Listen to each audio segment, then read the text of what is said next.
தங்கம், வெள்ளி இல்லனா நிலம்.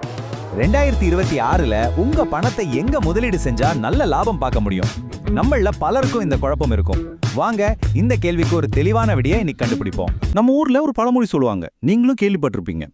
மண்ணை நம்பினவனும் பொண்ணை நம்பினவனும் கெட்டு போனதா சரித்திரம் இல்லைன்னு. அதாவது நிலமும் தங்கமும் தான் எப்பவுமே பாதுகாப்பான முதலீடுங்கிறது நம்ம முன்னோர்களோட நம்பிக்கை. ஆனா ஒரு நிமிஷம் யோசிங்க, இந்த 2026லயும் இதே பழமொழி ஒர்க் அவுட் ஆகுமா? இன்னைக்கு இருக்கிற இந்த வேகமான உலகத்துல இது இன்னும் உண்மையா இருக்கா? வாங்க உள்ள போய் பார்க்கலாம்.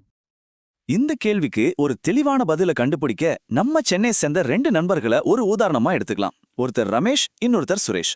2 பேரோட பாதையும் வேற, பயணமும் வேற. பாருங்க, ஒரு பக்கம் ரமேஷ், அவர்கிட்ட இருக்கிறது 2 லட்சம் ரூபாய் சேமிப்பு.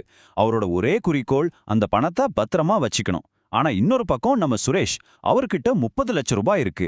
அவரோட இலக்கு பணத்தை பல மடங்கா பெருக்கிறது. இப்ப சொல்லுங்க, இவங்க 2 பேருக்கும் ஒரே முதலீட்டு திட்டம் செட் ஆகுமா? கண்டிப்பா ஆகாது.